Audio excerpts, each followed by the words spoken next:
You wanted the best. You've got the best podcast. The hottest podcast in the world.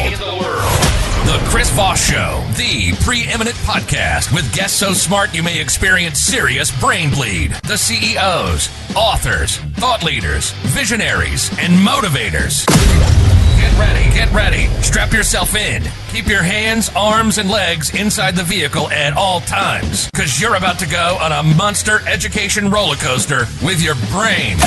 Now, here's your host, Chris Voss. Hi, folks. This is Voss here from thechrisvossshow.com, thechrisvossshow.com. Welcome to the big tent, the big circus tent of podcasting in the sky. I don't know what that means because we don't have elephants, lions, and tigers or bears. Well, welcome to the big show, my family and friends. We certainly appreciate you guys being here. As always, we have an amazing author and brilliant mind on the show, so we'll be getting to in a second, and some of the things he's working on in leadership, et cetera, some of the children's books he's written as well. In the meantime, as always, the Chris Voss Show isn't quite an MLM, but we do require you to have 5 people in your downline. No, I'm just kidding. We don't do that. But please reach out to your family and friends and, mail them a postcard that says, hey, have you subscribed yet to the Chris Voss Show? Tell them to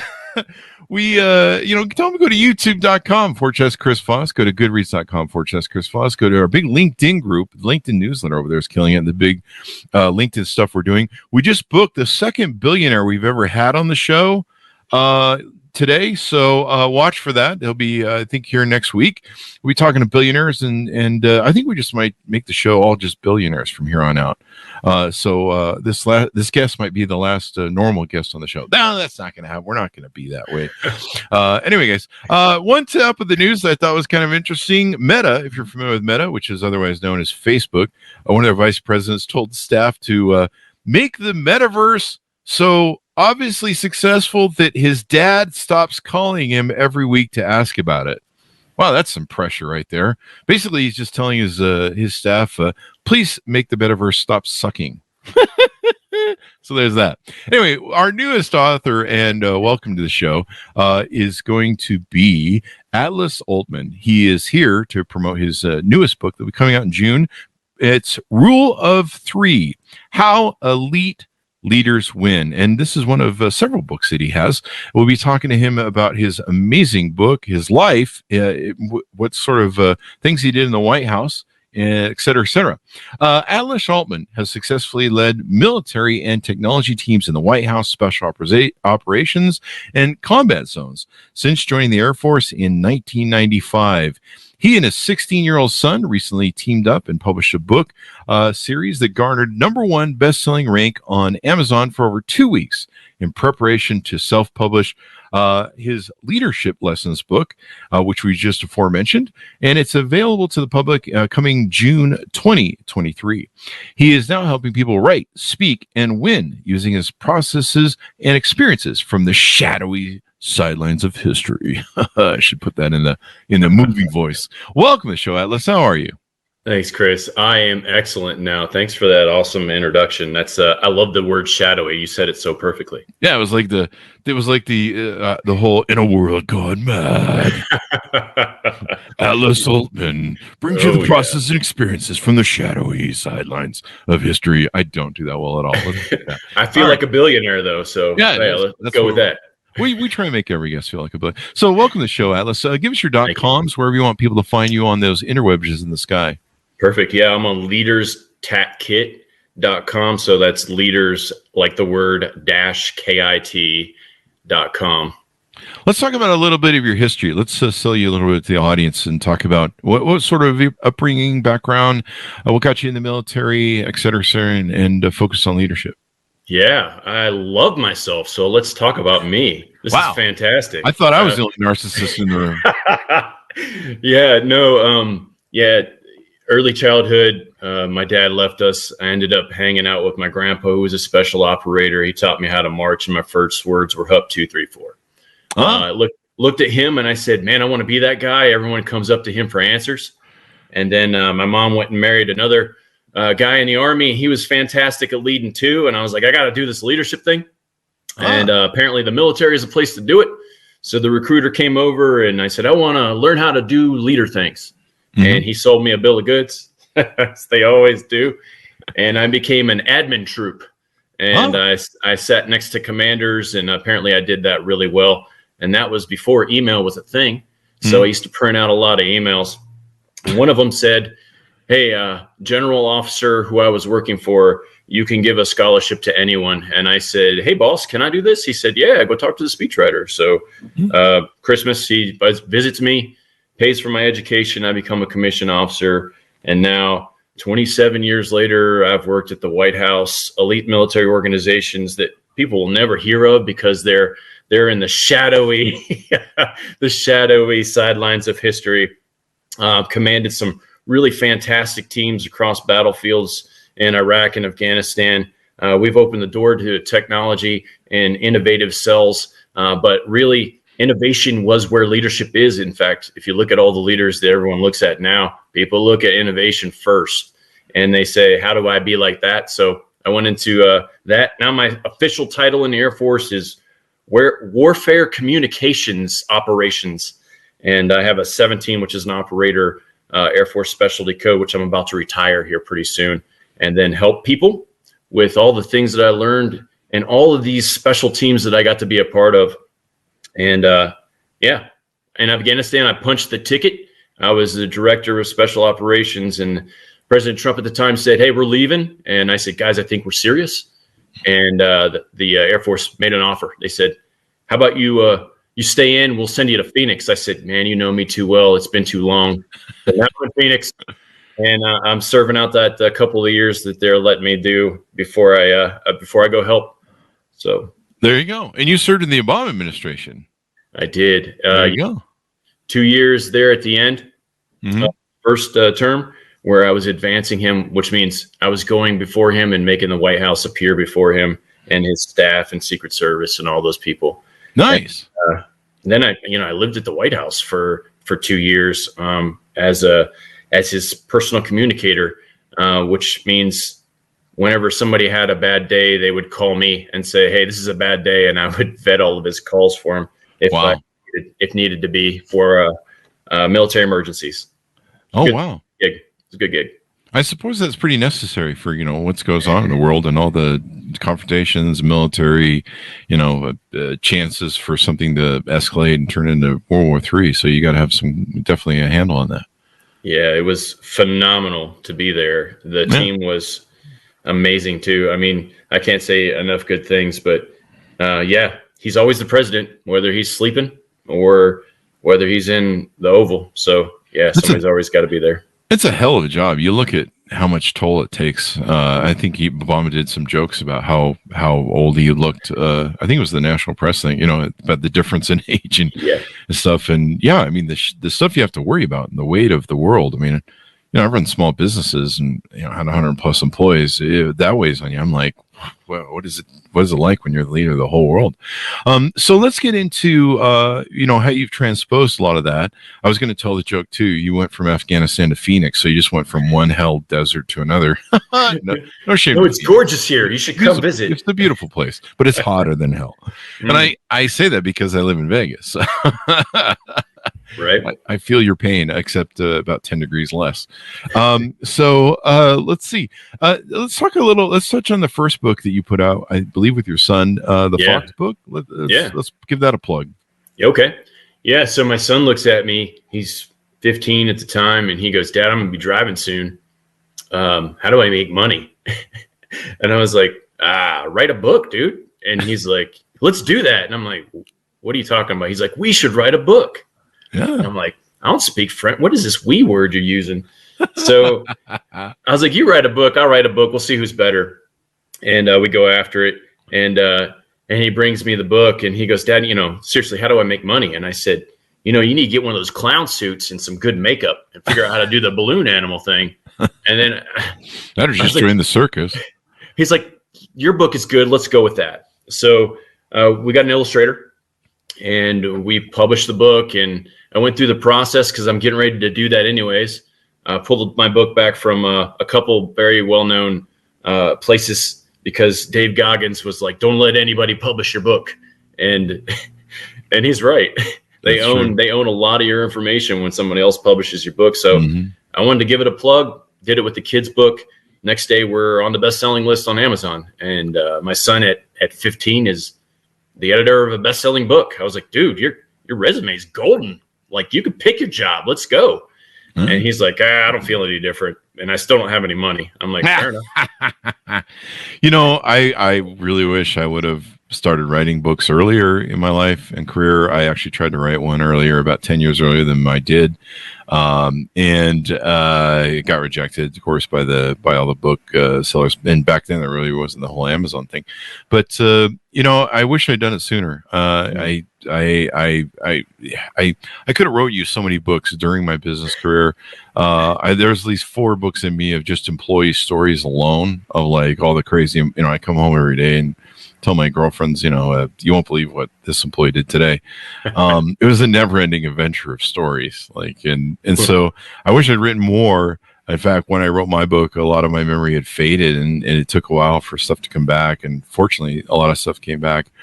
But it's one of those things. And so I think someday he's going to thank you for getting him started early. And in the book, and what's the title of the book? Let's give that a plug out so people can order it on Amazon. That first book is called The Fox in the Box. I got a little Sheba that looks like a fox, and she stopped and looked at an Amazon box. That's where the title came from. There you go. And then I was like, what am I going to write about? So I took parts of my book and I whittled it down to where kids could talk to their parents, and their parents could bring home stories like you just talked about and talk to them at a kid's level. So I have questions at the end of the book that everyone raves about, and those questions, of course, have different answers based on the ages. So the book it's been getting great reviews, but I never wanted to be known as a kid author. But whittling down the messages helped me on stages. We did Grant Cardone did a little competition he called the Great American Speak Off, and they did a TV show on that. And I auditioned, and I was one of the top 150 people in the nation on that. Nice. Telling a quick story about, believe it or not, my time at the White House. And what we talked about earlier, where the president has a whole lot of weight on his shoulder, I kind of tell the opposite side that no one sees. And that goes like this. While I was in an event site, I looked at the calendar and I saw a little thing called a meet and greet. I love those things. So I looked around, and all I saw was this guy in a wheelchair. And he was just kind of slumped over. And when the president came in with his booming voice, he's like, "Hello, young man." And immediately this guy's shoulders rocked back and his chest popped out. And his face that was filled with wrinkles, it just burst in this smile that made him just look young.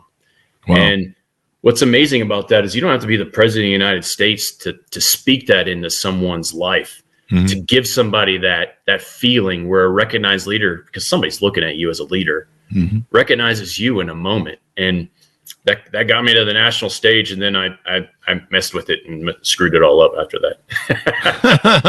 Well, it is interesting what you mentioned, that leaders, leaders need to be conscious about the effect that they have. That was the thing I talked about in my book. The importance of realizing that people are looking at you. There's a lot of companies I see where a CEO will put out, some PR thing and about the company and their mission statement or what their moral sort of thing is. And you'll look at the leader and he's doing the complete opposite, of what he is espousing, or the company's espousing in their company's values. And people see that. Like, people, it's almost like they don't realize that people are like, "You're full of shit." Like, we see right through you, and we see that you don't walk your talk and stuff like that. And the military is so good at generating leaders and leadership. We've had a few people that have done, I believe we have one of the West Point guys who does leadership and stuff, and I think for one of the top colleges. And the military is so good at that, and developing leaders, and teaching people leaders at every level. It's really important. So your book, Rule of Three: How Elite Leaders Win, is coming out in June 2023. You can pre-purchase it on the site if you go to your site there. Give us the .com for that again, so people can go there and pre-order. Leaders-kit.com is where you can pre-order that. And why did you title the book Rule of Three? What's the impact of that? Yeah, so psychology, right? And all about this. Psychology tells us why people don't do things. And what I've noticed is whenever you give more than 3 things to people, they dump it all usually, and they can't handle it. So the 3 things for leaders, as I started to go through I'm a student of awesomeness, and now I like to be a professor of awesomeness. What I do anytime I see something that's awesome is I write it down. Like, you can't grab traction without friction. I'm like, write that down. That's a fantastic. I love it when somebody says stuff like that. So I took this giant stack of notebooks when I was going to retire, and I had, no family in Afghanistan. So I started looking at all these things and highlighting what it was. And I found 3 things that elite leaders do. And when I'm talking elite leaders, my career looks like multiple 4 stars, multiple 3 stars, people who are commanding in combat, the president of the United States, special operators at every elite team that you can probably think of that have invited me out to be a part of their team to make it better. And so I got to see a lot of angles of leadership, and these 3 things stuck out to me. The first one is people. People are the priority. And so the people aspect gets overlooked all the time. The second thing is time and how you manage it. And the third thing is money. But this is how we do it. This is wrong, but this is how we do it. So whenever you're given a leadership task or a problem, you ask, how much is it going to cost? How much time is that going to take? And then you look at who's going to do it.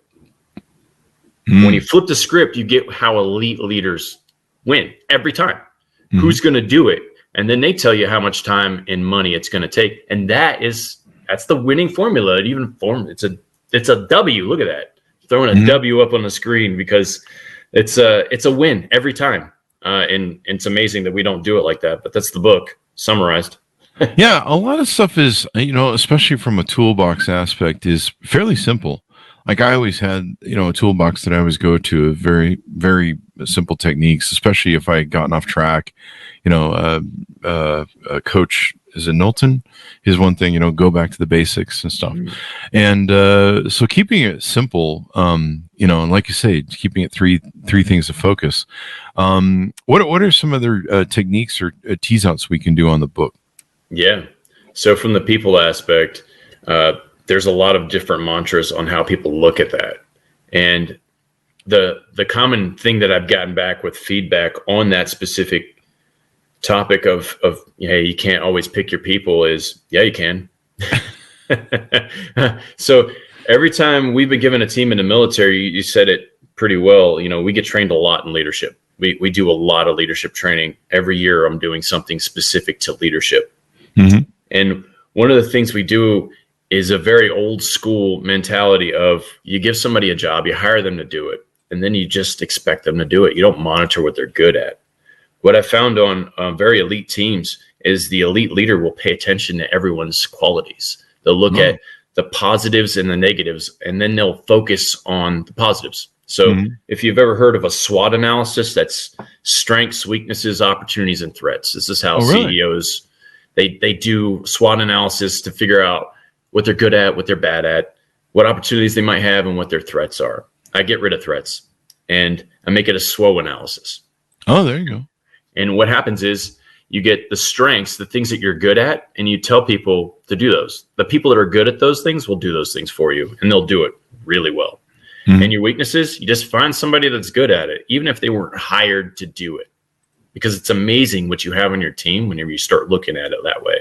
There you go. And then you'll find more opportunities. You just drive over the threats. They go away. They just go away. And then you're just full force.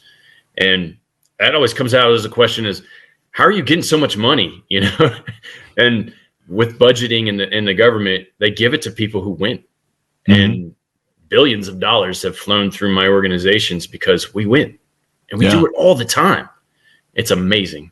If you just flip the script on that. So we're pretty good at it. We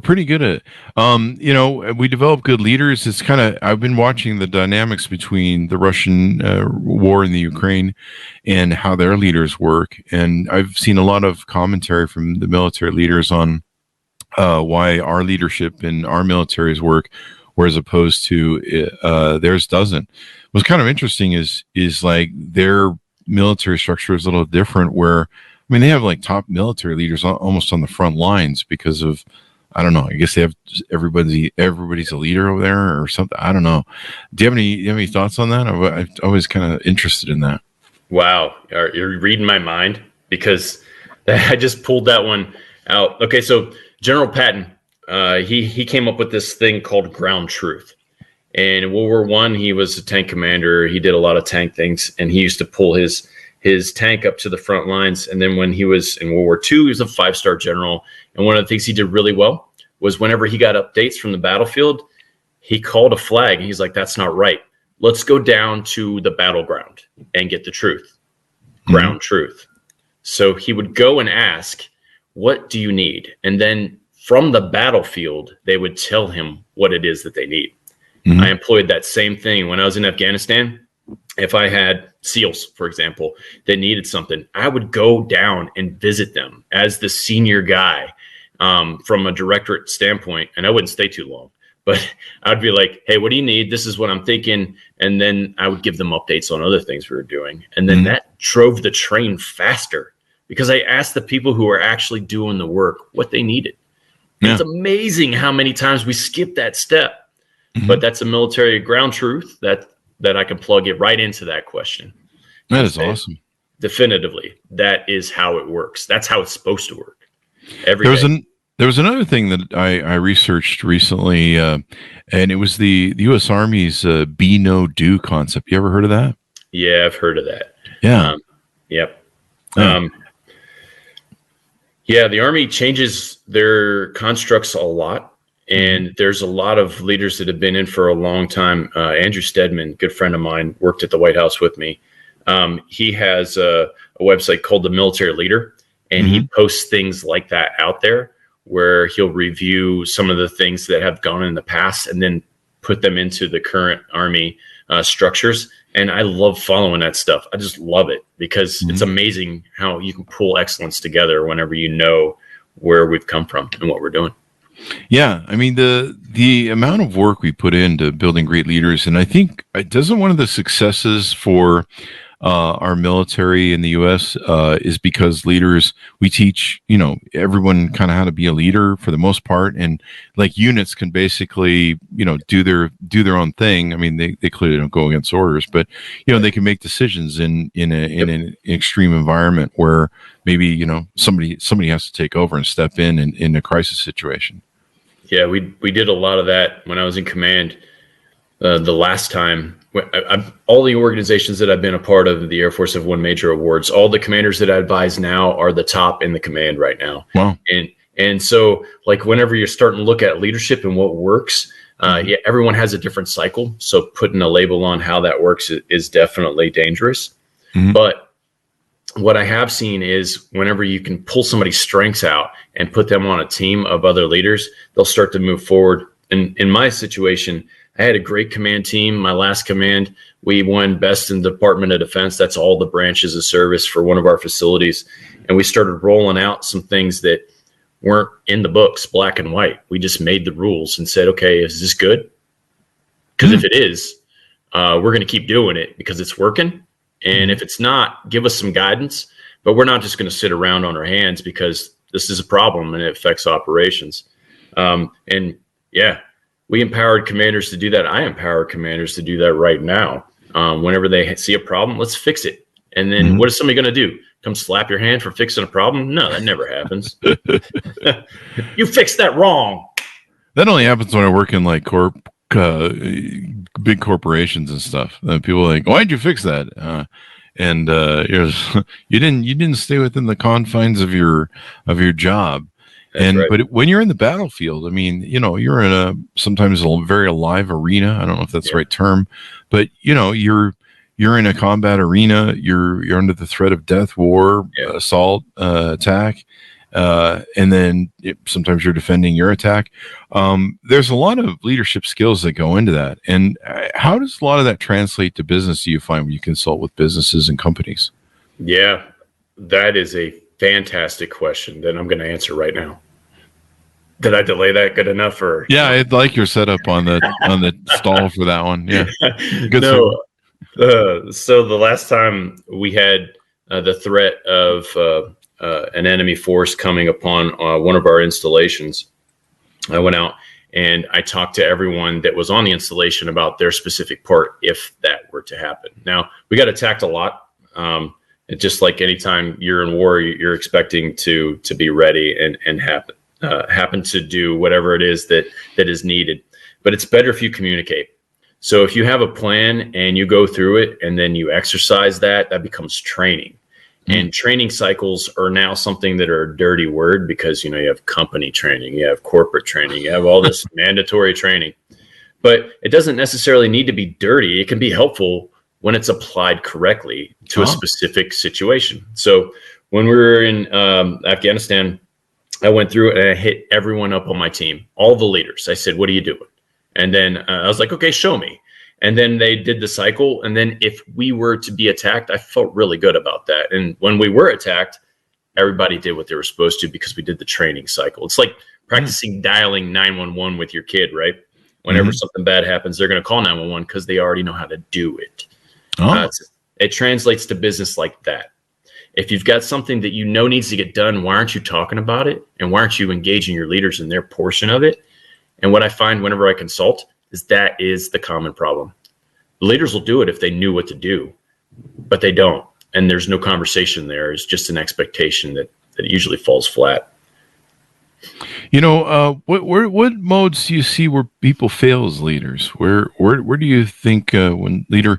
Actually, I'm gonna throw a different. Well, let's launch that question because I already threw it out, but I think I got another one. But where do you see where in your mind where a lot of leaders fail?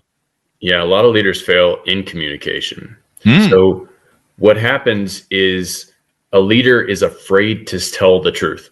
Just tell the truth. If it sucks, call it like it is. They want to beat around the bush, make it pretty, and not hurt anyone's feelings if they're not an elite organization. Elite organizations know each other really well. In fact, one of the best books I usually reference is it's a little bit older now, but it's a book called The All Blacks, and it studies the rugby team, the All Blacks. And they do this thing after every game where they really get raw with each other. And they say, hey, I love you. You sucked during this play. Still love you, but you need to do better. And then everyone lays it out on the table. And they're the most winningest team in history. Oh, wow.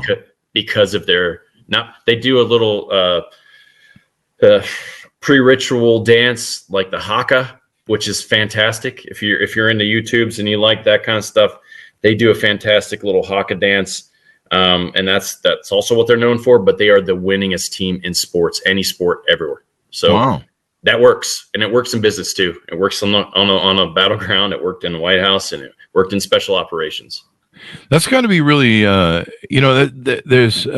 a great collective self-accountability thing to the team where you help each other, recognize maybe things you haven't had strengths on or you're weak on or you fell down on. And, it kind of helps you do well on it. One thing that's helped me is a lot of times, whether it's losing weight, writing my book or other things, is accountability teams. Yes. And so having somebody who can be like, hey, did you write today? Hey, did you eat right today? Do you eat right there, buddy? I publish a lot of my stuff with losing weight, what I'm eating and how I'm doing things and the fasting I do on Facebook. Yeah. Because, and by doing that, it kind of creates a public accountability thing for me where I'm like, maybe I shouldn't go get that burger because I got to tell people on Facebook, that I went and got a burger.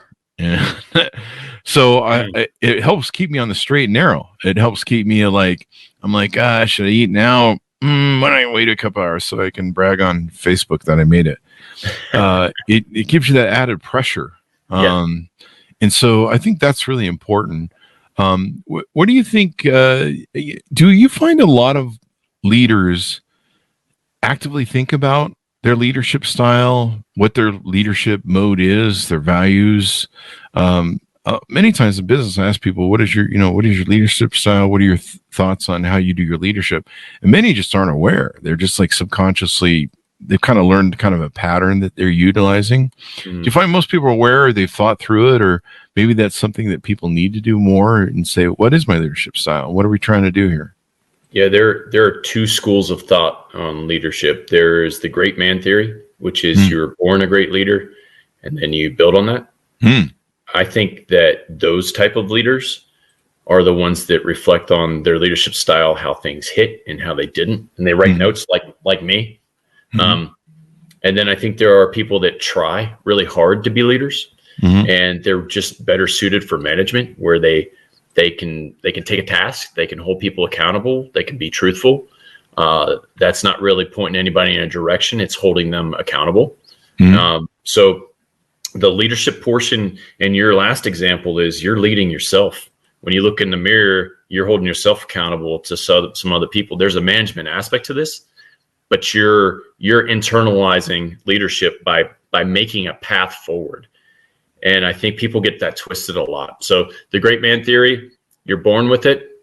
Those people definitely look and reflect and are always looking at what they can do to be better. And the people that aren't good at it, that are trying, that are learning how to be leaders, yeah, they're not as good, and they don't do it as much. They might do it every once in a while when they're made to in company training. Yeah. I mean, I used to be an introvert. I used to watch more than I talked and be but I was an analyst and I was also a strategist. I mean, I was playing strategy games very early on, just almost like an addiction. And I still do a lot of the online games that I play. I'm all about strategy. I mean, you can throw meat to an attack, or you can just act as a blunt object. But to me, I'd rather do things strategically, or try to do things strategically. And one of the biggest challenge that I get from those games is, being able to do strategy on the fly and plan, and even in the heat of the moment, or in a situation where, I don't know what the military term would be, but where you're in a fight or flight attack situation or defense situation, where you can, take a breath and actively use your brain to teach you other things. We had one of the astronauts on the show from the Apollo 13, was it Apollo 13 failed flight? And, one of the things they do is they condition the astronauts to not react emotionally to anything, to think through the process. And they teach them so many different processes on what to do if this fails, what to do if that fails. And they practice them through thousands of potential failures, and basically to teach them to have this thing where they don't react emotionally. And I forget the term that it was the title of his book, but it's basically, Don't Panic Early, I think was the title of his book. And so it was an important aspect in them surviving the Apollo 13 failures. Don't panic early. And I've really stuck with that. And I've tried to develop myself to get to a point where I can utilize that, where I'm not panicking, where I'm going through the process. Okay, where are we at? Sometimes on my, online gaming Call of Duty teams, I'll say people, hey, let's all calm down. Let's take a breath. Let's not get lost. We're getting lost in the moment. Let's take a breath. Let's reanalyze, reposition, figure out where we're at. And it makes all the difference in the world. Yeah, it really does. We employ in the military a thing called box breathing, and that allows you to kind of take the situation in and then assess it. And it looks like this. You take in a deep breath for 3 seconds and you hold it for 3 seconds. And then you let the breath out for 3 seconds, and then you hold it for 3 seconds. And then your mind and body connect. Really? Yeah, I've modified it a little bit for whenever I get on stages. When you're looking at thousands of faces, or you're looking at bright lights, one or the other, people get freaked out like a deer in the headlights sometimes. I modified it to be just a 3 breathing cycle. So I do 3 things. I breathe in and I hold it, and then I let it go. And then by that time, I'll feel my mind and body connect, and then I know what to say. Yeah. And then it's a great way to center yourself, huh? It absolutely is. And the best thing about public speaking too, and I always teach everyone this, is when you get on that stage, take in that power. because you're going to feel that presence in silence, and everyone's waiting for you to speak. And that's how you capture the room every time. I usually just exclaim, "I have all the power." Do you rip your shirt off too? Because I do. I was thinking about doing it. Just like the Hulk. But then the HR departments came to me and said I can't do the rip shirt, strip down thing anymore. I think I've been thinking about it a lot lately, and I think I might not do it either. This might be bad. Yeah, especially those big Fortune 500 companies. They have like certain rules, but you can still turn green and everything. So that works. Yeah. The Hulk smash, Hulk speak. Arr, arr. So this is really good. What other sort of aspects do you have in the book, or anything you want to tease out to get people to pick up and order the book?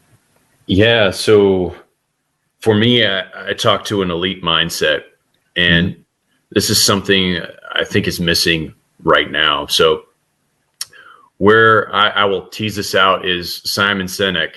He did the most popular TED Talk ever called Start With Why, and he explained the golden circle. So Simon said, why? Next up is you. All right. Your mindset, what you do in the mirror, like Mel Robbins will tell you to do a high five in the mirror. That works, by the way. I teach that. People are like, hey, that must be something you just teach. No, I mean, I've done it and it works. I don't do it all the time. But when you start looking at your own mind and what you're letting in, then you get a Mel Robbins action tied to Jim Rohn theory, which is, you got to pull the weeds out of your garden. And if you're not doing that, you're going to start beating yourself up on what you didn't do instead of all the awesome things that you did do. And it goes right back to a lot of the theories that I talk about and summarize in my book, but it's an elite mindset. It doesn't matter what you do. If you're part of a team, you got to be the best at it that you can. You have to be elite. So for my community, as a warfare communications operator, if I don't do my job, books get written and movies come out and people die, and it's never a good day. So I used to tell my team that. I'm like, guys, that can't happen while I'm here. You do understand the importance of your job. Like, you're not the guy pulling the trigger, but you're making sure that guy goes home.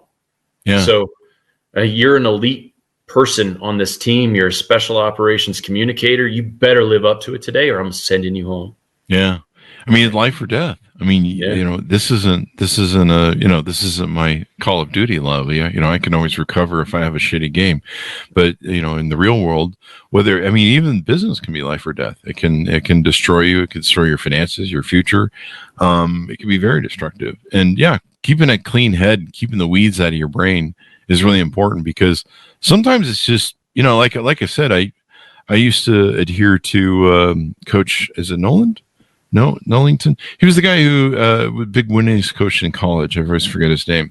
Okay. But one of his aspects was going back to basics. And I would take a feature in our business or some sort of process in our business, and I would modify it, or I'd be like, hey, let's tweak this a little bit and let's add a few little sparklies and we'll try and make it do some cooler things, and then things would stop working.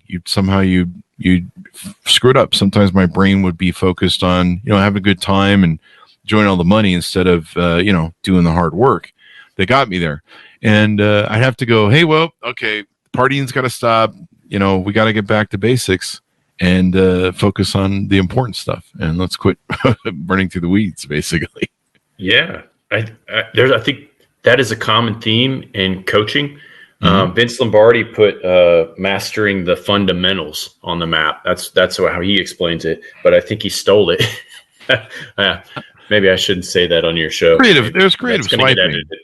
Tom Peters calls it creative swiping. We creative swipe. It's not stealing. It's creative swiping. It's everybody knows we're out there. And to correct my title of the book from Fred Hayes' book, from the Apollo 13, it's never panic early, which is probably better than don't panic early. Like, never Like just never do, just never panic early. And it was an interesting discussion in how they're taught. And you know, he even told me, he said the movie is, you know, it's a little dramaed up when you see the Apollo 13 movie. He goes, we never panicked. He goes, the only time I felt a little bit of panic was when they were coming in into the atmosphere. There was some sort of issue, I think, when they were breaking the atmosphere.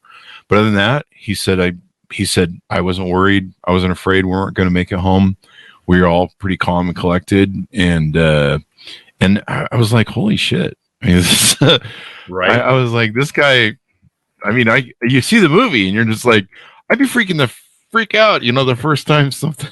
I think you would think that, I don't know, there's different levels of stress. Mm-hmm. So whenever I'm getting attacked for the first time in combat, that was a different level of stress, for sure. First time I ever got shot at, that was different than being attacked because I was physically being attacked. The first time I had to put the president on the phone, different level of stress altogether. The first time I got up on stage in front of thousands, another different kind of stress. The mindsets that you go through all get quilled with more cycles. You know, the fact that he was calm is because he practiced that. He put the cycles in to just respond instead of react, which a lot of people don't get the opportunity to do that. So yeah, if I was put in that situation, I'd be freaking out. But but I know he's probably been through the cycles, and he's like, this is your pilot speaking. I am operating a spacecraft right now, so that, you know, my smooth voice is going to come. It was Coach John Wooden that I was referencing earlier. I had to pull that reference, so I got that right. Because people in the audience are like, you're an idiot. Why can't you remember that? No. But for some reason, I always forget his name, John Wooden. But yeah, he had a lot of great principles of leadership. 12, I think it was like the 12 steps or 12 peers. It was a tiered pyramid system. But going back to basics, you know, sometimes you really get off brand, especially when you become successful. And then you're like, why is everything failing right now? Why is everything getting mucked up? And it's like, go back to basics. So there you go. Anything more you want to tease out on your book on leadership, et cetera, before we go out? You know, there's one of the things that really put me on the map. This last book, my son and I actually worked together and tried. And the premise of this last book, called The Fox and the Talks, very similar title, it's not what you say, it's how you say it. So as a leader, as a parent, as a teacher, as a whatever teammate, whatever you have to say needs to come through a process somehow to come out correctly. And I didn't know the world needed that, but that one popped that red ribbon on our last book so quick because of the message that it carries. And I just wanted to put that out in your audience too. I know podcasts are exactly, you're hearing exactly how we say it. And the message isn't the first time. This is not the first time I'm delivering a message to a larger audience. It's different every time I say it, but it's how you say it that matters, not exactly how it's said. So I wanted to give that to you. What do you think about that? Let me turn the tables. What do you think about that? I love that idea. There's sometimes I screw with my dogs where someone will come around and I'll start talking to them and swearing at them, but I say it in a loving tone. Swearing at them? You little blah, blah, blah, blah, blah, blah, blah. And they're, you know, they're with their tails are wagging. And my friends will be like, you're cussing out your dogs. And I go, but it's the tonality. It's how I say it to them that makes all the difference. So, I love that sort of example, you know, and I call my dogs, they have like 5,000 names and, you know, so I call them all sorts of names, but it's the tone. They hear that you love them, that you care about them through their voice. And I think, you know, I heard someone say recently that, you know, your people need to know that you care about them and empathize with them. How important is that in leadership and in having your people be aware of that? Yeah. People don't care about what you know until they know about how much you care. Really? And I love that. Yeah. That's my 10% change to a very popular phrase that was put out by Carnegie Mellon. But the premise is there. It's people. So I have a product that I provide to CEOs that are taking that next step. When they grow to a certain point, usually it's between the 8 and 10 million range, they have to grow their team. And what that looks like is a new person comes in after the success, and then that whole dynamic changes. So what I tell them to do is this little thing I call an owner's manual. And every general officer does it. Every commander does it. And I did it. I stole a whole bunch of things from a whole lot of places and put it together to make my own product. And I call it an owner's manual. And what it is it's how I operate. But it's not just how I operate. It's who I am. So it describes all the things that would cause a rumor mill. Like, hey, I'm not married. Hey, I have kids. Hey, I have a dog that I like to cuss at every once in a while because it's a Shih Tzu. They're a lot like Siberian Huskies, from what I understand. But it's hard lines. Whenever you put those out there, it goes back to the communication. Whenever you explain to someone how they need to be a part of the team, they'll fold into place and they'll become a very productive part of that team. But that product fast forwards all of the things that make things awkward for the new team member to come in and start performing. And then everyone sees that person as a team member instead of a competition or an obstacle or somebody to work around, because that product helps tease out some of those questions. There you go. Well, this has been really insightful and stuff to have you on the show. We really appreciate it, man. Yeah, thanks for having me. This is awesome. I've been a fan for a couple weeks now. I'm kidding. There you go. Well, we'll make you a bigger fan, and then all that good stuff. So give us your .com one more time so we can find you on the interwebs. It's leaders-kit.com. There you go. And order up the book, folks, wherever fine books are sold. Actually, you'll be needing to order it on his website. Rule of 3, How Elite Leaders Win. Are you going to release this on Amazon when it comes close to the thing, or is this going to be still a private affair? Yeah, it's going to go everywhere. So Amazon, Barnes & Noble, Wall Street Journal, let's be on the bestseller everywhere. There you go. That's definitely important and all that good stuff. So you want to take advantage of that. Let's give a shout out to one of our, let's see, what is it? Latest review on the Chris Voss Show. This came out February 26, 2023, thanks to AlZ02 from Canada. All the way from Canada. Wow. Our wonderful neighbors to the north, take off. I'm a big Rush fan, so there's that. He wrote, passionate, powerful, and potent. Latest reviews. Wait, is this on my show? Get ready to explore topics from all perspectives, unabashed commentary with compelling and thought-provoking ideas, a breath of fresh air, and a much-needed time. I'm touched. Thank you very much, AlZ02, for the 5-star review on the Chris Voss Show. There you go. And we couldn't do it without brilliant authors and people on the show, like Atlas Aultman today. Thank you, Atlas, again for coming on the show. We really appreciate it. Thanks, Chris. Appreciate it. There you go. Thanks, Monitz, for tuning in. We couldn't do it without you either, because we need you guys. Otherwise, what else would we just be sitting here talking to ourselves? Go to goodreads.com/Chris Voss, youtube.com/Chris Voss, the big LinkedIn group, the LinkedIn newsletter, all the stuff on LinkedIn. It's pretty crazy what's going on over there. Be good to each other. Stay safe, and we'll see you guys next time. That should take us out.